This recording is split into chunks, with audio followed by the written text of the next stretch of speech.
হুমায়ুন তিনি ঘোষণা করে দিয়েছেন তিনি 1 লক্ষ কোরআন পাঠ করবেন। কেন রে বাবা 1 লক্ষ কোরআন পাঠ করার তারা কী আছে? এই যে ভাইস ভার্সার রাজনীতি এটা শুরু হয়ে গেছে এবং এক পক্ষ এটাতে হাততালি বাজাচ্ছে যে তাদের ভোট সংখ্যালঘু ভোটকে তারা তুলে আনার জন্য তারা এই কাজগুলোতে সমর্থন করছেন। তলোয়ার আর সালোয়ার নিয়ে দখল করার পরে সেই জিহাদিরা এখন ঠিক করছে যে হিন্দু ধর্মের ওপর আর কত রকমভাবে আঘাত করে দেওয়া যায় এবং সেই আঘাত করার জন্যই আজকে এই ঘটনাগুলো ঘটছে। কোথাও মা কালী প্রিজন ভ্যানে উঠে যাচ্ছেন, কোথাও হনুমান মন্দিরে হনুমানজির মাথা কাটা যাচ্ছে, আর তারপরে এই ঘটনাগুলো ঘটছে। এগুলো সবই পরিকল্পিতভাবে নির্বাচনের আগে একটা মেরুকরণের রাজনীতি তৈরি করার জন্য এই ঘটনাগুলোকে ঘটনা হচ্ছে। প্রথম কথা হচ্ছে আমার এই প্রশ্নটা হচ্ছে যে চিকেন মটন এই যে বিষয়গুলো যেগুলো এখানে বিক্রি করা হচ্ছে, এই যে খাবারগুলো যে বিক্রি করা হচ্ছে, প্রথম কথা হচ্ছে আমরা হিন্দুরা খাবো কি? কারণ এই চিকেনটাকে যিনি চিকেন প্যাটিস বিক্রি করছিলেন তিনি নির্দিষ্ট ধর্মের লোক, তিনি হালাল পদ্ধতিতে এই চিকেনটাকে কেটেছেন, যেটা একজন হিন্দুর পক্ষে কখনোই খাওয়া উচিত নয়। ফিশ ফ্রাই খাওয়ার যে সেটিং, সেই সেটিংয়ের রাজনীতিটা চলছে, আর সেটিংয়ের রাজনীতির কারণেই ওই বামপন্থী আইনজীবী তিনি ওর হয়ে দাঁড়িয়েছেন, তিনি ওর হয়ে গিয়ে কোর্টে দাঁড়িয়েছেন এবং উনি দাঁড়িয়েছেন আর মুখ্যমন্ত্রী এই কথাগুলো বলছেন। কিন্তু প্রশ্ন হচ্ছে যারা এত কাঁদছেন এদের জন্য, প্যালেস্টাইনের জন্য কাঁদছেন, তারা বাংলাদেশের হিন্দুদের জন্য কাঁদছেন না। তো সেই একই ঘটনা এখানে ঘটলো। এই শ্রমিক নামক ছেলেটিকে কেন্দ্র করে হিন্দু হওয়ার অপরাধী তার নামটা এলো। এখানে হিন্দু না হয় অন্য কোনো নাম হলে হয়তো এই ঘটনাটা ঘটতোই না। তারা তো বাংলার প্রখ্যাত দানবীর হাজি মোহাম্মদ মহসিন, যার নামে হুগলির ইমামবাড়া আছে, যিনি ইমামবাড়া করেছিলেন, শিক্ষার জন্য ব্যয় করেছিলেন সংখ্যালঘু শ্রেণীর জন্য। কই হাজি মোহাম্মদ মহসিনের নামে তো উনি মসজিদটা বানাচ্ছেন না? এখানে কোটি কোটি টাকা জমা পড়ছে, একটা ড্রপ বক্সের টাকা পড়ছে 5,000 10,000। প্রথম কথা হচ্ছে কে দিচ্ছে, কারা দিচ্ছে? অবিলম্বে সিবিআই, অবিলম্বে ইডি তদন্ত করা উচিত। এই এত টাকা কোত্থেকে আসছে, কে রাতারাতি টাকা দিয়ে দিচ্ছে? পাশেই বাংলাদেশ, সীমান্তবর্তী অঞ্চল, বাংলাদেশের জেহাদিদের স্বর্গরাজ্য হয়ে গেছে। এর পেছনে জেহাদিরা নেই এ কথা কি খুব একটা জোর দিয়ে বলা যায় না? আদৌ মসজিদটা হবে তো? আপনি যদি পশ্চিমবঙ্গে আবার নতুন করে উদ্বাস্তু হতে চান, আবার শরণার্থী হতে চান, তাহলে আপনাকে ভাবার জায়গাটা সময় এসে গেছে। হ্যাঁ, সে তো ঠিকই, কারণ রাত 2টোর সময় বাড়ির মহিলাদের পিঠে করার জন্য ডাকতে পারে, এটা এই স্বাধীনতা আমাদের বাংলায় আছে। এবং সবচেয়ে বড় কথা হচ্ছে যে ভেজ নন ভেজ কি খাওয়া না খাওয়া, প্রশ্নটা হচ্ছে এইখানে যে দেখুন একটা ধর্মীয় অনুষ্ঠান চলছে, সেই ধর্মীয় অনুষ্ঠানের মধ্যে কেউ একজন প্যাটিস বিক্রেতা তিনি যেতেই পারেন, তিনি গেলেন, খুব ভালো কথা। যাওয়ার পরে তাকে যখন জিজ্ঞেস করা হলো এটা সবজি প্যাটিস, তিনি বললেন, মিথ্যে কথা বললেন, যেটা ভিডিওর মধ্যে আমরা দেখতে পেয়েছি, এবং তারপরে সবজি প্যাটিস নয়, ওটা দেখা গেল ওটা চিকেন প্যাটিস। তো স্বভাবতই যারা ওখানে ছিলেন বৈষ্ণব, যারা আমিষ খাবার বর্জন করেন, আমিষ খান না ধর্মীয় কারণে, তাদের রাক্ষোভ হতেই পারে, এটা তো খুব স্বাভাবিক ব্যাপার। আপনি ধরুন কোথাও একটা শুক্রবার কোনো একটা ধর্মের কোনো একটা প্রোগ্রাম হচ্ছে, সেখানে গিয়ে যদি আপনি পর্ক বিক্রি করেন, সেটা কি খুব ভালো হবে? সেটা মোটেও ভালো হবে না, সেটা এক ধরনের উস্কানি। আমি মনে করি পরিষ্কারভাবেই একটা উস্কানি দেওয়া হয়েছে এখানে এটার মধ্য দিয়ে, এবং এই উস্কানি দেওয়ার ফলে সেখানে যে মানুষগুলো ছিল তাদেরকে উত্তেজিত করা হয়েছে, এবং উত্তেজিত করে একটা সিন ক্রিয়েট করে গীতা পাঠের বিষয়টাকে গুলিয়ে দেওয়ার জন্য এটা একটা বৃহত্তর চক্রান্ত, এবং সেই চক্রান্তের কারণেই আছে শ্রমিক গোলদার মতো ছেলেটি শুনলাম নাকি অ্যারেস্ট হয়েছে। তো এইভাবে বাংলায় সনাতনীদের আমার বারবার একটা জিনিস মনে হচ্ছে, দেশটা কাদের? প্রশ্ন হচ্ছে দেশটা কাদের? দেশটা আমাদের, আমরা যারা হিন্দু আমাদের। 1947 সালে এই দেশটাকে ভেঙে দুটুকরো করা হয়েছিল, আরেকটা ধর্ম তার নিজের স্বার্থে একটা দেশ পেয়েছে। তারপরে যারা এখানে থেকে গেছেন খুব ভালো কথা, থাকুন, কোনো আপত্তি নেই, কিন্তু মনে রাখতে হবে দেশটা আমাদের। ভারতবর্ষ এটা একটা ঐতিহাসিক, তার একটা ইতিহাস আছে, তার একটা গঠন আছে, তার একটা সামাজিক প্রক্রিয়া আছে, সব কিছু আছে। সেখানে থাকতে সেই গঠন রীতিনীতি সমস্ত কিছু ভেঙে দেওয়ার জন্য বিভিন্নভাবে পরিকল্পনা করা আছে। কেন গীতা পাঠের দিনে এই ঘটনাটা ঘটলো? এটা অন্য দিনে তো ঘটতে পারতো, কেন হলো না? এই ঘটনাগুলো হচ্ছে পরিকল্পিতভাবে করা হয়েছে, এবং পরিকল্পিত একটা ক্যাওটিক পজিশন তৈরি করা হয়েছে, এবং সাধু সন্ন্যাসীদের এই ধর্মের প্রতি যাতে একটা খারাপ বিদ্বেষ মনোভাব তৈরি করে দেওয়া যায় সেটা করানো হয়েছে। এবং পাশাপাশি এই ঘটনাটার মধ্য দিয়ে সংখ্যালঘু মানুষদেরকে উত্তেজিত করার চেষ্টা করছে। অলরেডি দেখুন এই 5 লক্ষ কণ্ঠে গীতা পাঠের পাল্টা ওই বিধায়ক যিনি আছেন হুমায়ুন, তিনি ঘোষণা করে দিয়েছেন তিনি 1 লক্ষ কোরআন পাঠ করবেন। কেন রে বাবা 1 লক্ষ কোরআন পাঠ করার তারা কী আছে? এই যে ভাইস ভার্সার রাজনীতি এটা শুরু হয়ে গেছে এবং এক পক্ষ এটাতে হাততালি বাজাচ্ছে যে তাদের ভোট সংখ্যালঘু ভোটকে তারা তুলে আনার জন্য তারা এই কাজগুলোতে সমর্থন করছেন প্রকাশ্যে অথবা অপ্রকাশ্যে। প্রশ্ন হচ্ছে আমাদের এখানে সাধারণ যারা মানুষ তাদের আমি কোনো দোষ দেখি না। সাধারণ যারা সংখ্যালঘু তারা প্রত্যেকেই এখানে কনভার্টেড হয়েছেন, কারণ একসময় এখানে তলোয়ার আর সালোয়ার নিয়ে একদল মানুষ এদেশ দখল করেছিল, এবং দখল করার পরে সেই তলোয়ার আর সালোয়ার নিয়ে দখল করার পরে সেই জিহাদিরা এখন ঠিক করছে যে হিন্দু ধর্মের ওপর আর কত রকমভাবে আঘাত করে দেওয়া যায়, এবং সেই আঘাত করার জন্যই আজকে এই ঘটনাগুলো ঘটছে। কোথাও মা কালী প্রিজন ভ্যানে উঠে যাচ্ছেন, কোথাও হনুমান মন্দিরে হনুমানজির মাথা কাটা যাচ্ছে, আর তারপরে এই ঘটনাগুলো ঘটছে। এগুলো সবই পরিকল্পিতভাবে নির্বাচনের আগে একটা মেরুকরণের রাজনীতি তৈরি করার জন্য এই ঘটনাগুলোকে ঘটনা হচ্ছে। না রক্তিমদা, যে বিষয়টা যে আমরা যদি দোকানে চিকেন প্যাটিস কিনতে যাই তার আলাদা দাম হয়, ভেজ প্যাটিস কিনতে যাই তার দাম আর একটু কম হয়, তো সেখানে দাঁড়িয়ে কোনটা চিকেন প্যাটিস আর কোনটা ভেজ প্যাটিস সেটা কিন্তু দোকানদার যথেষ্ট ভালো জানেন। সেখানে দাঁড়িয়ে যিনি ভেজ প্যাটিস বলে চিকেন প্যাটিস বিক্রি করতে এসছিলেন তার মানে হয়ে মমতা বন্দ্যোপাধ্যায় তিনি সাফাই দিচ্ছেন যে কেউ চিকেন বিক্রি করতে গিয়েছে, তার মাথায় তখন ওটা খেলেনি, তাকে মেরেছে। কি বলবেন এই বিষয়টা? মানে এই তো শাক দিয়ে মাছ ঢাকার মতো। প্রথম কথা হচ্ছে, আমার এই প্রশ্নটা হচ্ছে যে চিকেন মটন এই যে বিষয়গুলো যেগুলো এখানে বিক্রি করা হচ্ছে, এই যে খাবারগুলো যে বিক্রি করা হচ্ছে, প্রথম কথা হচ্ছে আমরা হিন্দুরা খাবো কি? কারণ এই চিকেনটাকে, যিনি চিকেন প্যাটিস বিক্রি করছিলেন তিনি নির্দিষ্ট ধর্মের লোক, তিনি হালাল পদ্ধতিতে এই চিকেনটাকে কেটেছেন, যেটা একজন হিন্দুর পক্ষে কখনোই খাওয়া উচিত নয়। ধর্মীয় কারণেই তিনি খেতে পারেন না, কারণ আমরা হালাল প্রথায় বিশ্বাসী নই। হালাল প্রথা হচ্ছে শুধুমাত্র একটি নির্দিষ্ট ধর্মের প্রথা, সেই পদ্ধতিতে চিকেন প্যাটিস বিক্রি করা হয়েছে। এবং আমরা যখন দোকানে বিভিন্ন রেস্টুরেন্টে যাই সেখানে লেখা আছে হালাল খাবার, আমরা কেন এই হালাল খাবারগুলো খাচ্ছি? আমাদেরকে এখানে আমাদেরকে বাধ্য করা হচ্ছে না, তো এর বিরুদ্ধে কেন আইনি ব্যবস্থা নেওয়া হবে না? জোর করে আমাকে হালাল খাবার খাওয়ানো হবে, কেন আইনি ব্যবস্থা নেওয়া হবে না? আর চিকেন, এটা তো এক ধরনের প্রতারণা, যে আপনি বললেন যে আপনি সবজি দিয়ে বানিয়েছেন একটা প্যাটিস, তারপর আপনি বিক্রি করলেন চিকেন, এটা তো একটা প্রতারণা। এই প্রতারণার অভিযোগ করা উচিত তার বিরুদ্ধে। আর ধর্মীয় পরিচয়ের দ্বারাই উনি আজকে বেচারা গরিব প্যাটিস বিক্রেতা হয়ে গেলেন।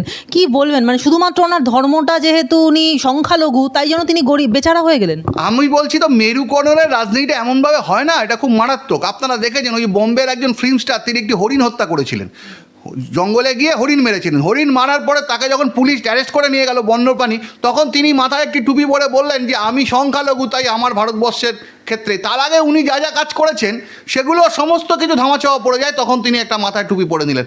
অর্থাৎ বারবার এই সংখ্যালঘু তাস খেলা, এটা ভারতবর্ষের একটা প্রবণতা, শুধুমাত্র ভোট ব্যাংকের স্বার্থে সংখ্যালঘু তাস খেলছে, এবং সেখানে বাম এবং তৃণমূল তারা দুজনে একসঙ্গে একই হাত ধরে বলছে হাঁটছে। তার একটা সবচেয়ে বড় উদাহরণ আপনাদের নিশ্চয়ই মনে আছে যে একটা সময়, তখন বোধহয় নবান্ন হয়নি, মহাকরণে বিমান বসুকে ডাকে মুখ্যমন্ত্রী বলেছিলেন যে বিমানদা কেন বামপন্থীরা হেরে যাচ্ছে সেখানে ফিশ ফ্রাই খেতে খেতে বলেছিলেন। আপনারা একটু দেখুন সেই ফিশ ফ্রাই খাওয়ার যে সেটিং, সেই সেটিংয়ের রাজনীতিটা চলছে, আর সেটিংয়ের রাজনীতির কারণেই ওই বামপন্থী আইনজীবী তিনি ওর হয়ে দাঁড়িয়েছেন, তিনি ওর হয়ে গিয়ে কোর্টে দাঁড়িয়েছেন, এবং উনি দাঁড়িয়েছেন আর মুখ্যমন্ত্রী এই কথাগুলো বলছেন। কিন্তু প্রশ্ন হচ্ছে, যারা এত কাঁদছেন এদের জন্য, প্যালেস্টাইনের জন্য কাঁদছেন, তারা বাংলাদেশের হিন্দুদের জন্য কাঁদছেন না। এখানে যখন ওই যে আপনি বললেন না যে মুর্শিদাবাদে যে দোকানগুলো লুট হয়েছিল তার মধ্যে প্রচুর হিন্দু দোকান ভাঙচুর হয়েছিল, তখন এরা কোথায় ছিলেন? এদের কমিউনিস্ট পার্টিরই দুজন সদস্য, তাদেরকে মারা হয়েছিল, হত্যা করা হয়েছিল, তখন এদের সংখ্যালঘুদের প্রতি এত প্রেম কোথায় ছিল? আমি সংখ্যালঘু যারা আছেন তারা সবাই এটাকে সমর্থন করেন, আমি বিশ্বাস করি না, কিন্তু কিছু জিহাদি অংশ যারা এই ঐক্যকে বিনষ্ট করতে চাইছে তারা এই ধরনের কাজগুলো করছে, এবং তাদেরকে উস্কাচ্ছে কিছু রাজনৈতিক দল। একটা প্রতিবন্ধী ছেলে, তাকে এইভাবে রাজনৈতিক চক্রান্তে ফাঁসানো হলো। ছেলেটি এখনও ক্যান্সার রোগের চিকিৎসাধীন। সেই ছেলেকে ভোরবেলায় টানতে টানতে নিয়ে এসে গ্রেফতার করা হলো। কোনো রাজনৈতিক দলের সাথেও সে যুক্ত নয়, তার অপরাধ সে শুধু একজন হিন্দু। আরে হিন্দু হওয়াটা অপরাধ তো? মুর্শিদাবাদে যখন এই ঘটনা ঘটলো তখন অসংখ্য মায়েরা তারা কাঁদতে কাঁদতে চোখের জল ফেলতে ফেলতে বলেছিলেন যে হিন্দু হওয়াটাই আমাদের অপরাধ। খুব খুব দুঃখ লাগে যখন দেখি দেশভাগের কারণে যে হিন্দুরা এখানে অত্যাচারিত হয়ে এসেছিল, যারা এখানে শ্যামাপ্রসাদের তৈরি হোমল্যান্ডে থাকার জায়গা পেয়েছিল, তারা এত বছর পরে বলছে যে হিন্দু হওয়াটা আমাদের কাছে অপরাধ। তো সেই একই ঘটনা এখানে ঘটলো, এই শ্রমিক নামক ছেলেটিকে কেন্দ্র করে হিন্দু হওয়ার অপরাধে তার নামটা এলো। এখানে হিন্দু না হয় অন্য কোনো নাম হলে হয়তো এই ঘটনাটা ঘটতোই না। এবং এই প্যাটিস বিক্রেতার পাশে দাঁড়ালেন কে না? বাম নেতা তথা আইনজীবী সায়ন ব্যানার্জি। কিছু বলবেন? আমি তো বললাম যে বামেরা সব সময় হচ্ছে এদের পাশে দাঁড়ায়। এরা ইরানে আয়তুল্লাহ খেমেনির পাশে দাঁড়িয়েছিল, বাড়ানোর পরে আয়তুল্লাহ খেমেনিকে ক্ষমতায় আনার পরে ইরানের যখন ওখান থেকে শাসন ব্যবস্থা উঠে গেল, শাহর গণতান্ত্রিক ব্যবস্থা উঠে গেল, আয়তুল্লাহ খেমেনিকে এরা ক্ষমতায় নিয়ে এলো, ইরানে মৌলবাদ কায়েম হলো, এবং ইরানে খেমেনি আসার পরে প্রথম কমিউনিস্টদের কচুকাটা করলো। তো এইটাই হচ্ছে বামপন্থীদের ধর্ম, তারা সবসময় মৌলবাদীদের সঙ্গেই আসলে আন্ডারস্ট্যান্ডিং করে চলে, জিহাদিদের সঙ্গে হাত মিলিয়ে চলে। একটু অন্য প্রসঙ্গে আসি, যে হুমায়ুন কবির যে মানে এখন বাবরি মসজিদ নাম দিয়ে একটা মসজিদ তৈরি করছেন, সেখানে কি আপনার মনে হয় যে জেনে বুঝেই বাবরি নামটা দিলেন যাতে ধর্মীয় মেরুকরণটা বৃদ্ধি পায়? একদমই ঠিক। বাবর কে?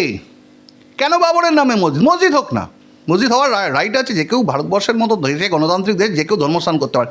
প্রশ্ন হচ্ছে হুমায়ুন কবির বাবরি মসজিদ নাম দিলেন কেন? পশ্চিমবঙ্গে বা এই বাংলার কোনো বাঙালি মুসলিম ছিল না। বাবর কে?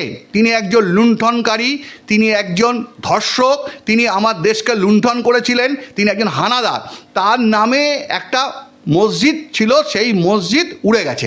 তার নামে আবার পুনরায় একটা মসজিদ তৈরি করার যে প্রবণতা, কই? তারা তো বাংলার প্রখ্যাত দানবীর হাজী মোহাম্মদ মহসিন, যার নামে হুগলির ইমামবাড়া আছে, যিনি ইমামবাড়া করেছিলেন, শিক্ষার জন্য ব্যয় করেছিলেন সংখ্যালঘু শ্রেণীর জন্য, কই হাজী মোহাম্মদ মহসিনের নামে তো উনি মসজিদটা বানাচ্ছেন না?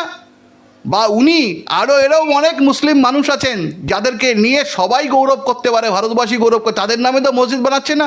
উনি পরিকল্পিতভাবে বাবরের নামে মসজিদ বানাচ্ছেন, কারণ সেই বাবরের বিষয়গুলোকে স্মরণ করে দিতে চান। এবং খুব অদ্ভুতভাবে আমরা দেখলাম যে এখানে কোটি কোটি টাকা জমা পড়ছে, একটা ড্রপ বক্সের টাকা পড়ছে 5,000 10,000। প্রথম কথা হচ্ছে কে দিচ্ছে, কারা দিচ্ছে? অবিলম্বে সিবিআই, অবিলম্বে ইডি তদন্ত করা উচিত। এই এত টাকা কোত্থেকে আসছে, কে রাতারাতি টাকা দিয়ে দিচ্ছে? পাশেই বাংলাদেশ, সীমান্তবর্তী অঞ্চল, বাংলাদেশের জেহাদিদের স্বর্গরাজ্য হয়ে গেছে। এর পেছনে জেহাদিরা নেই এ কথা কি খুব একটা জোর দিয়ে বলা যায় না? আর মুর্শিদাবাদের প্রশাসন কি সম্পূর্ণ নিজেদের অজান্তেই এই শিলান্যাসের মানে অনুষ্ঠানটা হতে দিল, মানে নাকি ব্যাপারটা নীরবে এড়ানোর চেষ্টা করছে প্রশাসন?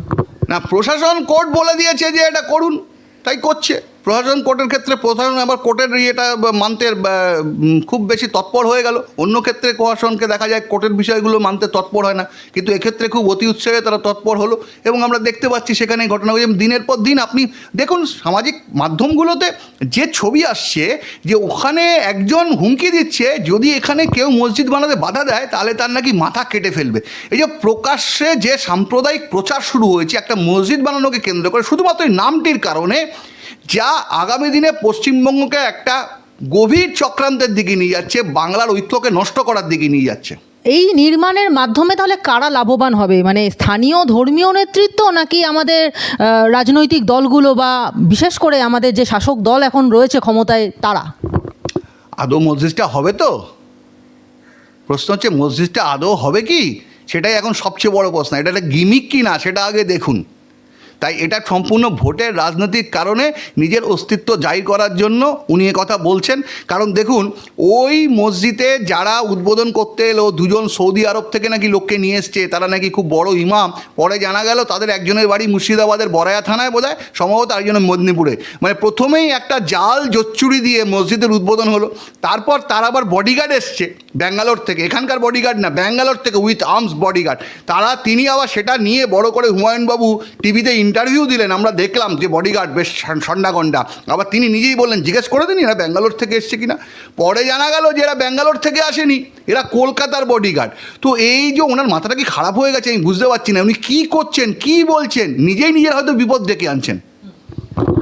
হঠাৎ এত টাকা উঠলো, এত কারি কারি টাকা, যে এত টাকা যে গুনবার জন্য মেশিন এনে বসাতে হলো, এটা কি প্রকল্পের জনপ্রিয়তা নাকি রাজনৈতিক অর্থায়নের ইঙ্গিত, নাকি আপনি যেটা বলেন সেটা তো খুব ভয়ঙ্কর, যে জেহাদি কার্যকলাপের জন্য টাকা জড়ো হচ্ছে কিনা? অবশ্যই এটা তদন্ত করে দেখা উচিত। কারণ মুর্শিদাবাদ এমন একটা জেলা, সীমান্তবর্তী জেলা, যেখানে একটা মসজিদের নামে কাঁড়ি কাঁড়ি টাকা উঠছে। এর পেছনে জঙ্গি অর্থায়ন হচ্ছে কিনা সেটা ভালো করে খুঁজে দেখা দরকার। কেন্দ্রীয় তদন্তগুলো, সংস্থাগুলোর নিশ্চয়ই তারা এর বিষয়ে নজর রাখবেন। এই ব্যাঙ্ক অ্যাকাউন্টে টাকা ঢুকে যাচ্ছে, শুনছি নাকি হুমায়ুন বাবুই নাকি কলকাতার একটা নামি হোটেলে থাকছেন। এই সমস্ত কিছু, এই অর্থায়ন কে করছে? পশ্চিমবঙ্গে একজন বিধায়ক হলে, অবশ্য এখন তো হয়, আমরা দেখতে পাচ্ছি পশ্চিমবঙ্গে বিধায়ক, তারপর পশ্চিমবঙ্গে কি বলে এমপি হলে কোটি কোটি কারি কারি টাকা হয়। একজন মন্ত্রী তার বান্ধবীর বাড়ি থেকে এত টাকা উদ্ধার হলো। সুতরাং পশ্চিমবঙ্গের টাকাটা যেন ওরা গা শোয়া হয়ে গেছে। মানুষ দেখছেন সবসময় মাঝে মাঝে বিভিন্নভাবে বিভিন্ন প্রশ্নে মানুষের বাড়িতে কোটি কোটি টাকা বেরোচ্ছে এবং তা গোনার জন্য মেশিন আনা হচ্ছে। এতদিন পর্যন্ত বিজেপি বারবার একটা ন্যারেটিভ সেট করার চেষ্টা করেছে যে পোলারাইজেশন হচ্ছে। এখন বাবরি ইস্যু জিয়ে রেখে কি হুমায়ুন কবির অনিচ্ছাকৃতভাবেও বিজেপি সেই পোলারাইজেশন ন্যারেটিভটাতেই পালে হাওয়া দিচ্ছে? বিজেপি পোলারাইজেশন করছে না। পোলারাইজেশনটা বিজেপি করছে না, পোলারাইজেশনটা করছে শাসক দল প্রথম থেকেই। তার বিভিন্ন যে কার্যকলাপ, তার বিভিন্ন যে বক্তব্য, সেই বক্তব্যের কারণেই কিন্তু পোলারাইজেশন হয়ে গেছে। হিন্দু ভোট একদিকে চলে গেছে, মুসলিম ভোট, আপনার লাস্ট উপনির্বাচনগুলো দেখুন, হিন্দু বুথগুলোতে একচেটিয়াভাবে বিজেপি জিতছে, মুসলিম বুথগুলোতে একচেটিয়াভাবে তৃণমূল জিতছে। এই পোলারাইজেশন কাজটা বাম আমল থেকে শুরু হয়েছিল এবং সেটার সম্পূর্ণ মাত্রা এই শাসক দল তৃণমূল আসার পরে পুরো মাত্রায় হয়েছে। তখন পোলারাইজেশনের দায় শুধুমাত্র বিজেপির ঘাড়ে ঠেলে দেওয়াটা একদমই ঠিক নয়। বিজেপি সেই পোলারাইজেশনের সুযোগ নেবেই, স্বাভাবিকভাবে বিরোধী দল হিসেবে সেই সুযোগটা নেবেই, তারা সেই সুযোগ পাবেই। এবং বিজেপি যে বারবার করে এখানে বিজেপি নেতারা এই কথা বলেছেন, যতই মুখ্যমন্ত্রী এখানে দীঘায় জগন্নাথ মন্দির তৈরি করুন বা দুর্গাঙ্গন তৈরি করার কথা বলুন অথবা হুমায়ুন কবিরকে সাসপেন্ড করুন, মানে বারবার মুখ্যমন্ত্রী এই বার্তা দিতে চেয়েছেন যে তিনি হিন্দু এবং মুসলমান সকলের জন্যই ভাবেন, কিন্তু বিজেপি বারবার সেখানে বলতে চেয়েছে যে এখানে হিন্দুরা কিন্তু বিপন্ন। তাহলে আজকে এই বাবরি ইস্যু বা বাবরির মসজিদ নিয়ে যে কাণ্ড শুরু হয়েছে, তাতে বিজেপি কিন্তু পশ্চিমবঙ্গে হিন্দু নিরাপত্তা ন্যারেটিভ যেটা, সেটা আরও বেশি উস্কে দেওয়ার বা তীব্র করার সুযোগ তৈরি হয়ে যাচ্ছে। অবশ্যই তৈরি হচ্ছে। দেখুন, তৃণমূল দল শুধুমাত্র তাকে সাসপেন্ড করলো কেন? তার এই প্রক্রিয়া, বাবরি নামক যে বিষয়টা নিয়ে বিতর্ক রয়েছে, সেই বিতর্কটার মধ্যে একটা আবেগ রয়েছে বাবরিকে কেন্দ্র করে, সেটা তারা জানা সত্ত্বেও তারা হুমায়ুনের বিরুদ্ধে কোনো স্টেপ নিল না, এই বিধায়কের বিরুদ্ধে, এবং তিনি একের পর এক উস্কানিমূলক কথাবার্তা এখনও বলছেন। তো সেইগুলো তো কিছুটা তৃণমূলের বিরুদ্ধেও যাচ্ছে। তো তৃণমূল কেন এই বিষয়টাকে ছেড়ে রেখেছে? এর পেছনে একটা অন্য ভোটের অঙ্ক আছে, যে ভোটের অঙ্কের কারণেই এই ঘটনাগুলো ঘটছে। আমার পার্টি ছাড়া কোনো কেউ মুখ্যমন্ত্রী হতে পারবে না, আমার সমর্থন লাগবেই, এমন হুঙ্কার দিচ্ছেন এবার হুমায়ুন কবির। কি বলবেন? এটা নতুন নয়, এই হুঙ্কারটা নতুন নয়, এই হুঙ্কারটা পুরনো। দেখুন, বাঘের পিঠে আপনি উঠে বসেছেন, নামতে গেলে বাঘ আপনাকে খেয়ে ফেলবে। সুতরাং এই ঘটনাটা ঘটতই, কারণ আপনি যে এইখানে যেভাবে তোষণের রাজনীতি হয়েছে, এই তোষণের রাজনীতির ফল এর আগেও প্রকাশ্যে বিভিন্ন মুসলিম নেতারা, সংখ্যালঘু নেতারা প্রকাশ্যে বলেছেন যে আমরা ঠিক করি পশ্চিমবঙ্গের মুখ্যমন্ত্রী কে হবে। তার মানে ওই যে আপনারা বলেন না 27% 30% গল্পটা, ওই 27% 30% বা 40% যদি হয়, সেই ভোটটা একচেটিয়াভাবে পড়ে, কিন্তু হিন্দু ভোট বিভাজিত হয়ে যায়, যে কারণেই সংখ্যালঘুরা বলতে পারেন যে পশ্চিমবঙ্গের মুখ্যমন্ত্রী কে হবে সেটা আমরাই ঠিক করব। আর এইবার সেটা হুমায়ুন কবির সরাসরি প্রকাশ্যে আরও একবার বলেছেন। সুতরাং এটা খুব সিগনিফিকেন্ট। হিন্দুরা ভাবুন যে হোমল্যান্ডটা পশ্চিমবাংলায় হোমল্যান্ডটা তৈরি করেছিলেন শ্যামাপ্রসাদ, সেই হোমল্যান্ডে আপনি কি কোনো সংখ্যালঘু মুখ্যমন্ত্রী দেখতে চান? কারণ 47 সালের আগে আমাদের জানা মতে কলকাতা শহরের মেয়র ছিলেন কিন্তু একজন সংখ্যালঘু, মানে তখন তো আর সংখ্যালঘু ছিলেন না, এখনও তাই। সুতরাং আপনি যদি পশ্চিমবঙ্গে আবার নতুন করে উদ্বাস্তু হতে চান, আবার শরণার্থী হতে চান, তাহলে আপনাকে ভাবার জায়গাটা সময় এসে গেছে। মুখ্যমন্ত্রী এবং শুভেন্দু অধিকারীকে রীতিমতো মানে চ্যালেঞ্জ করছেন এখন হুমায়ুন কবির, তাদেরকে হারানোর পণ করেছেন এবং নন্দীগ্রাম ভবানীপুরও প্রার্থী দেবেন এমন ঘোষণাও করেছেন। কি বলবেন? হ্যাঁ, এটা তো মানে খুব সঠিক। আমার মনে হয় যে হুমায়ুন কবিরের সঙ্গে যদি হুমায়ুন কবির সংখ্যালঘু ভোটকে একজোট করে ফেলেন, আপনারা গত নির্বাচনে দেখুন, মুখ্যমন্ত্রীর কেন্দ্রে মুখ্যমন্ত্রী জিতেছেন মূলত সংখ্যালঘু অঞ্চল থেকে, ম্যাসিভ জিতেছেন। আর আপনার হিন্দু অঞ্চলে বিজেপি ম্যাসিভ জিতেছে। তার মানে এখানে দাঁড়াচ্ছে সংখ্যালঘু ভোট। এই সংখ্যালঘু ভোট যদি হুমায়ুনের পক্ষে চলে যায় বা ওয়াইসির সঙ্গে তিনি যদি যোগ করতে পারেন, তাহলে তো ভবানীপুর কেন্দ্র শুধু নয়, আরও অনেক কেন্দ্রে সেখানে বিজেপির প্রধান প্রতিপক্ষ হচ্ছে সংখ্যালঘু যে দলটি সামনে চলে আসবে, তারা তৃণমূল কংগ্রেস সেখানে তৃতীয় স্থানে চলে যাবে খুব স্বাভাবিকভাবে। শেষ প্রশ্ন করব একটা, যে 29 পর্যন্ত ওদের দিল্লি চালাতে হবে না, তার আগেই চলে যাবে, এই কথা বলছেন মমতা বন্দ্যোপাধ্যায়, এবং বলছেন কাকে নিয়ে? না, শাসক দল বিজেপিকে নিয়ে, যারা কেন্দ্রে এখন ক্ষমতায় রয়েছে। আমি তো আমি জানি না, উনি জ্যোতিষী, উনি অনেক কিছু বলতে পারেন, অনেক কিছু জানেন, উনি অনেক কিছু আগে থাকতেই ভবিষ্যৎ বলে দিতে পারেন। তো ওনার ভবিষ্যৎবাণী মিলবে কি না আমার জানা নেই। তবে যেভাবে ভারতবর্ষের অর্থনৈতিক অগ্রগতি শুধু নয়, সারা বিশ্বে ভারত যেভাবে এগিয়ে যাচ্ছে সামনের দিকে, তাতে মোদী সরকার 29 পর্যন্ত চলবে না এ কথাটা বোধহয় মোদীর চরম যে বিরোধী সেও বলতে পারবে না। কারণ মমতা ব্যানার্জি তো মোদী সরকারের বিরোধী নন। কদিন আগেই তিনি বলেছেন কেন্দ্রের রাজ্যের সঙ্গে এই SIR প্রসঙ্গে কেন্দ্রের রাজ্যের সঙ্গে আমরা একটা সুসম্পর্ক করতে চাই। সুতরাং এটা উনি বলেছেন।